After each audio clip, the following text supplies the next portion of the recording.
Hi everyone, my name is Sanjeev and welcome to our YouTube channel. आज हम लोग Python में एक बहुत ही इम्पोर्टेंट टॉपिक देखने वाले हैं, आइटरेटर एंड जनरेटर।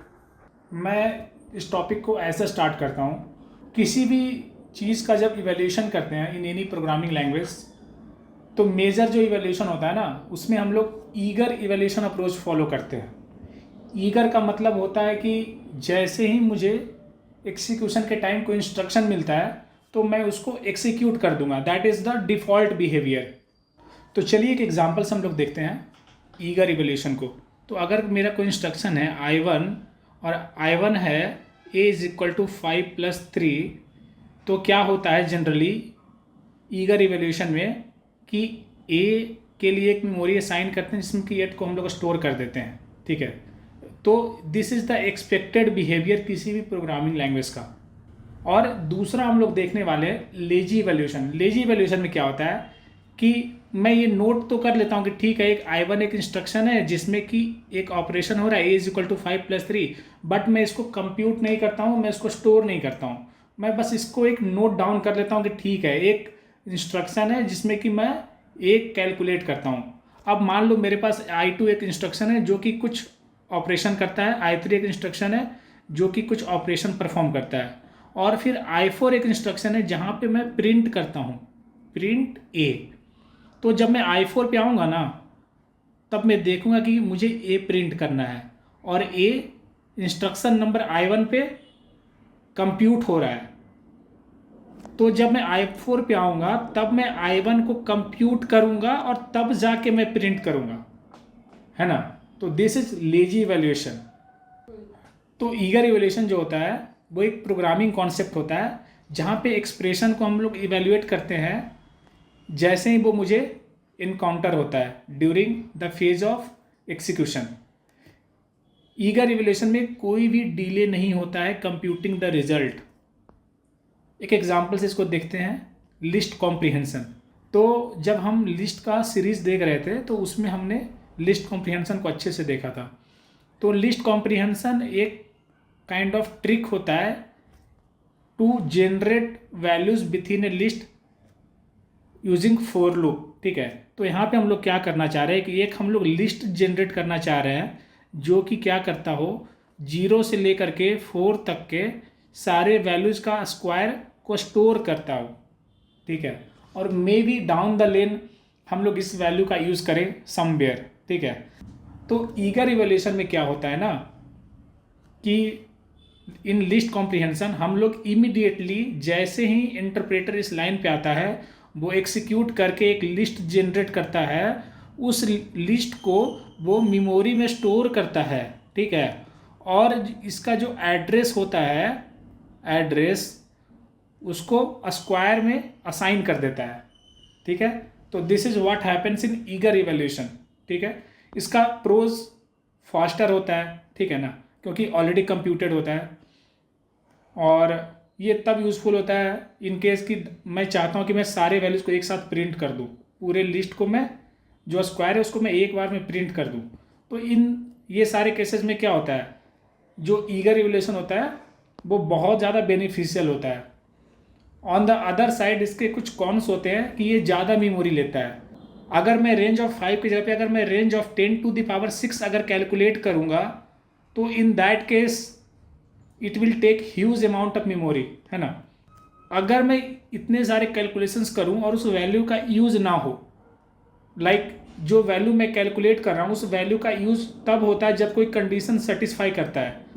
इफ़ के अंदर अगर कोई कंडीशन सेटिस्फाई होता है तब मैं इस वैल्यू का यूज़ करूँगा, इफ़ कंडीशन सेटिस्फाई नहीं करता है तो इन दैट केस हमारा जो रिसोर्स होगा वो वेस्ट हो जाएगा ना, in terms of computation and in terms of memory, ठीक है। अब आते हैं लेजी इवैल्यूएशन में क्या होता है। तो लेजी इवैल्यूएशन में इस काइंड ऑफ एक लेजी बंदा जैसा होगा कि वो असाइनमेंट तभी करेगा जब उसका डेडलाइन आएगा, पहले से कभी असाइनमेंट करेगा ही नहीं। वो ऐसा सोचेगा, हो सकता है कि प्रोफेसर जो है वो असाइनमेंट चेंज कर दे, वो क्वेश्चन चेंज कर दे, like different kind of thoughts उसके माइंड में चलते हैं कि यार मैं तो लास्ट डे ही करूँगा, पहले करने से कोई फ़ायदा नहीं है, ठीक है। तो that is the same logic lazy evaluation use करता है, ठीक है। जब तक उस एक्सप्रेशन का रिक्वायरमेंट नहीं होता है तब तक उसको वो इवेल्युएट नहीं करता है, और वैल्यू जो होता है 1 बाई 1 कैलकुलेट करता है। तो हम लोग प्री कंप्यूट करके जो मेमोरी का जो यूज़ होता है वो रिसोर्स हम लोग सेव करते हैं, ठीक है, 1 बाई 1 कैलकुलेशन के थ्रू ये मेमोरी सेव करता है। और ये जो लेजी इवैल्यूएशन होता है इसको हम लोग 2 टेक्निक से इम्प्लीमेंट करते हैं। One is iterator, very important, and the next is generator. दोनों लेजी इवैल्यूएशन को इम्प्लीमेंट करता है, बट देखेंगे क्या प्रोज है क्या कॉन्स है, ठीक है। एक एग्जांपल आते हैं, अगर ये पैरेंथेसिस की जगह पे अगर ये स्क्वायर ब्रैकेट होता तो this was example of list comprehension. But अगर मैं पैरेंथेसिस देता हूँ और उसके अंदर अगर मैं फोर लूप का यूज़ करता हूँ तो इट इंडिकेट्स कि ये एक जनरेटर एक्सप्रेशन है, ठीक है, ये एक जनरेटर एक्सप्रेशन है, उसको हम इवेल्युएट करेंगे जब उसका यूज़ होता है, ठीक है। तो this information is stored inside this generator object. तो स्क्वायर होल्ड करता है एक generator object which just know how to produce values when asked, की रिक्वायरमेंट के हिसाब से वैल्यूज़ को कब कैसे कैलकुलेट करना है, ठीक है। और इसमें जो एग्जीक्यूशन होता है ना ये तभी होता है जब आप इस पे आइट्रेट करते हो, इस आइट्रेटर ऑब्जेक्ट पे। लाइक अब सपोज करो ये इंस्ट्रक्शन 1 है, इसके बाद इंस्ट्रक्शन 2, इंस्ट्रक्शन 3, इंस्ट्रक्शन 4, इंस्ट्रक्शन 100, इधर तक किसी भी इंस्ट्रक्शन में I1 का यूज़ नहीं हो रहा था, स्क्वायर का यूज़ नहीं हो रहा था। But the moment instruction number 101 पे आते हैं तो फिर ये फोर लूप आता है जहाँ पे हम स्क्वायर जो होता है जनरेटर उस पर हम आइट्रेट करते हैं, ठीक है। तो इन दैट केस स्क्वायर क्या करेगा कि हमें 1 बाई 1 वैल्यूज़ जनरेट करेगा। लाइक सबसे पहले 0, फिर 1 का स्क्वायर 1, 2 का स्क्वायर 2, 2 का स्क्वायर 4, 0, 1, 4, 9, 16, राइट। उसके बाद फिर ये एंड हो जाएगा। तो ये वैल्यूज़ ऑन फ्लाई कंप्यूट करके 1 बाई 1 जनरेट करके ये वैल्यूज़ को असाइन करेगा और फिर हम वैल्यूज़ को प्रिंट करेंगे। इन दैट केस जो मेमोरी होगा वो सिंगल एक ऑब्जेक्ट का मेमोरी लेगा, है ना, कोई भी एक्स्ट्रा मेमोरी नहीं लेगा, ठीक है। तो हम लोग देखते हैं, कंपैरिजन करते हैं इन टर्म्स ऑफ स्पेस क्या डिफरेंस होता है in both eager calculation and lazy calculation. हमने पिछले लेक्चर में ये देखा था कि जो सी पाइथन होता है ना, पाइथन का जो इंटरप्रेटर होता है, इम्प्लीमेंटेशन होता है, उसमें इंटीजर टेक्स्ट अराउंड 28 बाइट होता है, जिसमें कि डेटा प्लस इसमें बहुत सारे मेटा डेटा वगैरह भी होते हैं जो कि कंबाइंड 28 बाइट्स लेता है।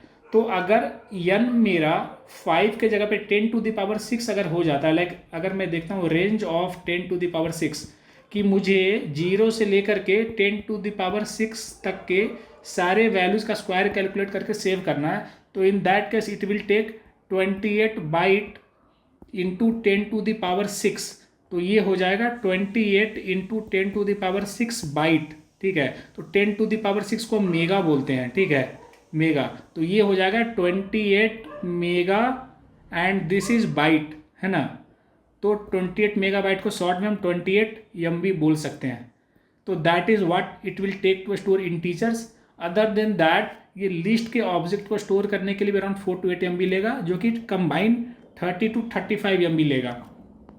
बट अगर हम लोग लेजी इवैल्यूएशन में आते हैं तो लेजी इवैल्यूएशन में सिर्फ एक वैल्यू जो होगा एट वन टाइम मेमोरी में स्टोर होगा ड्यूरिंग द आइट्रेशन प्रोसेस। उसके अलावा it will take some space for generator object as well, ठीक है, जनरेटर ऑब्जेक्ट, क्योंकि जनरेटर ऑब्जेक्ट के अंदर ही तो लॉजिक है ना कि कैसे आइट्रेट करते हैं, कैसे नेक्स्ट आइटम हम लोग टेक आउट करते हैं और क्या लॉजिक से हम लोग कैलकुलेट करेंगे, लाइक एक्स स्क्वायर हमें कैलकुलेट करना है। तो that all together takes around 200 to 400 bytes. तो अगर आप कंपेयर करोगे ना कि कितना ज़्यादा ये स्पेस ले रहा है तो आप देखोगे कि जो ईगर इवैल्यूएशन होता है it takes around 10 to the power 5 times more space या more memory compared to our lazy evaluation.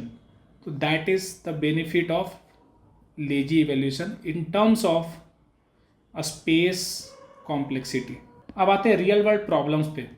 तो अगर आप सपोज करो कि एक बहुत बड़े फाइल पे काम कर रहे हो, लाइक आपके पास एक फाइल है जिसमें कि 10 million lines of text data है, और आपको सर्च करना है कि सारे फाइल्स में, लाइक पूरा जो फाइल है 10 मिलियन लाइन्स का, उसमें टोटल जो है जनरेटर कीवर्ड कितने टाइम्स रिपीट हो रहा है ना। तो अगर हम लोग ईगर इवैल्यूएशन पे जाएंगे तो हम लोग क्या करेंगे, सारे फाइल को एक बार में रीड करके उसको मेन मेमोरी में लोड करेंगे, है ना, और फिर हम लोग चेक करेंगे कि ये जनरेटर कीवर्ड्स कितने बार आया। This will take huge amount of memory. On the other way, अगर हम लोग लेजी इवैल्यूएशन यूज़ करते हैं तो उस केस में क्या करेंगे, हम लोग फाइल से लाइन बाय लाइन रीड करेंगे और उससे हम लोग फ्रीक्वेंसी कैलकुलेट करेंगे, और एक बार जब हम लोग सारे लाइन से रीड कर लेते हैं ना, तो उसके बाद हम लोग क्या करेंगे, सारे फ्रीक्वेंसी का, इंडिविजुअल फ्रीक्वेंसी का सम कैलकुलेट कर लेंगे, and that sum will be total count of that keyword in the complete file.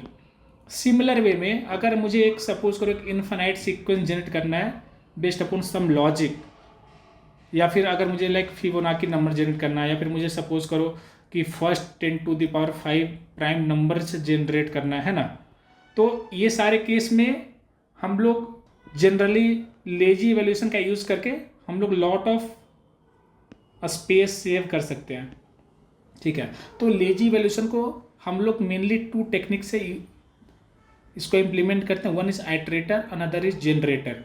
Iterator एक ऑब्जेक्ट होता है, मैं इसको आपको पहले ही बता दे रहा हूँ, हम लोग डिटेल में देखेंगे, बट आइट्रेटर एक ऑब्जेक्ट होता है, जनरेटर एक फंक्शन होता है, ठीक है।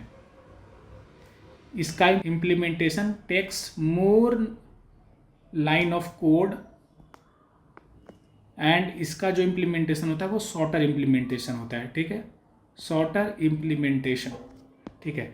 तो आइट्रेटर जो होता है ना, आइट्रेटर एक ऑब्जेक्ट होता है जिसके अंदर ऑब्जेक्ट होता है, मतलब किसी क्लास का ऑब्जेक्ट होगा, राइट। आइट्रेटर किसी ऑब्जेक्ट है तो किसी क्लास का होगा ना, तो उस क्लास में हम लोग 2 मैजिक फंक्शन इम्प्लीमेंट करते हैं। कोई भी आइट्रेटर अगर होता है तो उसके अंदर 2 मैजिक फंक्शन इम्प्लीमेंटेड होता है। कोई भी फंक्शन अगर आगे और पीछे 2 से दिखे उसको हम लोग मैजिक फंक्शन बोलते हैं। तो कोई भी आइट्रेटर 2 फंक्शन इम्प्लीमेंट करता है, one is ITER, one is next. ITER क्या करता है, एक आइट्रेटर ऑब्जेक्ट रिटर्न करता है, और नेक्स्ट क्या करता है कि जो मेरा सीक्वेंस है या मेरा जो रिक्वायरमेंट है उसके हिसाब से वो नेक्स्ट आइटम जनरेट करके उसको रिटर्न करता है। और एक बार सारे आइटम जनरेट हो जाते हैं और उसके बाद अगर हम लोग ये फंक्शन कॉल करते हैं तो it will give me exception called stop iterator. तो दिस इज अ सिग्नल कि आपके सारे आइटम्स जनरेट हो गए हैं, ठीक है। अब थोड़ा सा एक डिफरेंस समझते हैं। हम लोग जो डेटा टाइप देखते हैं लिस्ट और स्ट्रिंग, ये एक्चुअली में आइट्रेटर नहीं होता, ये एक आइट्रेबल होता है, ठीक है। लिस्ट और स्ट्रिंग एक आइट्रेबल होता है, ना कि एक आइट्रेटर होता है। आइट्रेबल में सिर्फ एक फंक्शन कंपलसरी इम्प्लीमेंटेशन होता है जिसको कि हम लोग बोलते हैं ITER, है ना। तो अगर सिर्फ एक फंक्शन इम्प्लीमेंटेड है ITER तो उसको हम लोग बोलेंगे आइट्रेबल, और अगर 2 फंक्शन इम्प्लीमेंट है लाइक _ITR और नेक्स्ट तो उसको हम लोग बोलेंगे आइट्रेटर।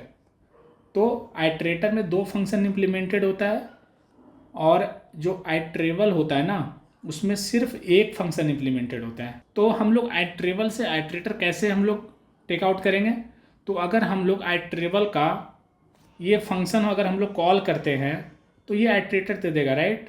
क्यों, क्योंकि जो आइट्रेटर होता है ना ITR फंक्शन, वो आइट्रेटर ऑब्जेक्ट रिटर्न करेगा।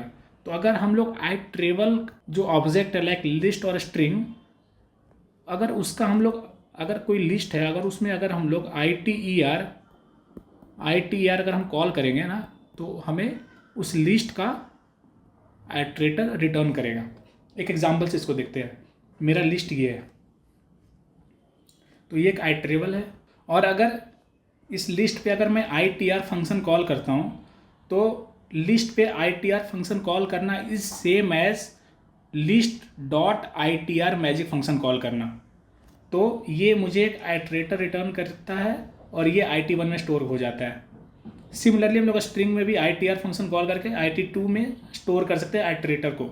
क्यों? क्योंकि ITR function internally my list का जो मैजिक मेथड होता है उसको कॉल करता है, ठीक है।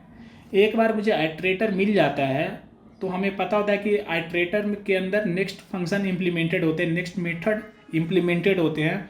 तो with the help of next जो है हम लोग क्या करते हैं, with the help of next हम लोग नेक्स्ट आइटम टेक आउट करते हैं जो हमारा रिक्वायरमेंट होता है। तो नेक्स्ट फंक्शन के अंदर इटरेटर ऐड करना is same as iterator dot underscore underscore next, ठीक है। दोनों सेम है, जस्ट बिकॉज ये ज़्यादा रीडेबल होता है तो हम लोग इसका यूज़ करते हैं, ठीक है। तो द फर्स्ट टाइम हम लोग आइट्रेटर पे नेक्स्ट कॉल करेंगे ना इस लिस्ट पे, तो it will give me 1। Second time जब कॉल करेंगे it will give me 2, and third time जब हम लोग कॉल करेंगे तो इट विल गिव मी 3। उसके बाद जब हम लोग नेक्स्ट कॉल करेंगे तो it will raise a stop iterator error. तो ये जो है मैंने एक एग्जांपल लिया, सैम्पल इम्प्लीमेंटेशन जो है ये मैंने एक custom iterator object iterator class implement किया है जो कि क्या करता है 0 to 4 हमें वैल्यू रिटर्न करता है। लाइक अगर मैं सिंपली विदाउट लेजी अगर मैं कैलकुलेट करूँगा तो it will be like this 4 index in range 5 और प्रिंट इंडेक्स। तो आपको पता है ना कि ये लेजी नहीं है ना, ये लेजी नहीं है।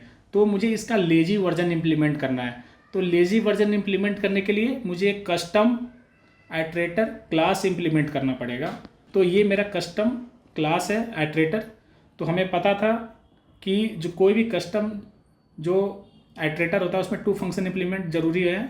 One is underscore underscore ITR और अंडरस्कोर अंडरस्कोर नेक्स्ट, है ना। तो ये 2 फंक्शन इम्प्लीमेंटेड है।